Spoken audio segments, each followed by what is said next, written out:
He is the rock. His work is perfect. For all his ways are judgment. A God of truth and without iniquity. Just and right is he.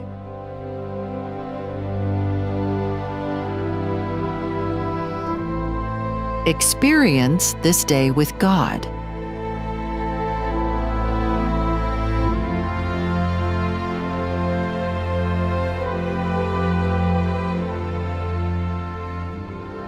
His grace is sufficient. June 7th. Work out your own salvation with fear and trembling. For it is God which worketh in you both to will and to do of his good pleasure. Philippians 2:12 and 13. Every one of us has a work to do in our own salvation, which is to meet every requirement of God. God does not do anything independent of the agency of him for whom the work is to be done. His grace is sufficient to work in and with them that are his, in the fulfillment of every promise, while the one for whom this grace is supplied is to obey every command. The effect of God's claims is to cause his people to come out from the world and be separate, having no fellowship with the unfruitful works of darkness.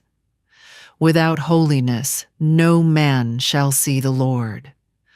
Whosoever will be a friend of the world is the enemy of God. While the Lord is working with us, we must be working for ourselves. When the Lord sends his servants to us with reproof, with cautions, with warnings, we are not to turn away and refuse to receive the message because it does not come from learned men. We are not to say, "This message is not needed." Every message sent to you by God's messenger is for your good, to teach you the way of salvation more perfectly. What means has God to communicate his will to men unless it be through his delegated messengers?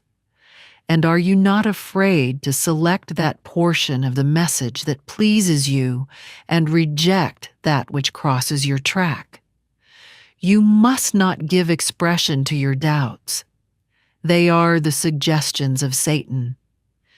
If you do not respect the ways and means God has employed to reach you, will you consider what means he has in reserve to reach your case? Has there not been utterly a fault among you to criticize the ministers of God, to speak lightly of those whom the apostle has enjoined upon you to regard highly for their work's sake?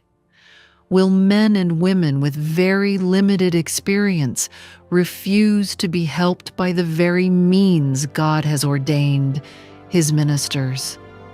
What kind of respect do you think your children will have for the messengers of God after you have taken it upon yourselves to talk disrespectfully of these men as you have done?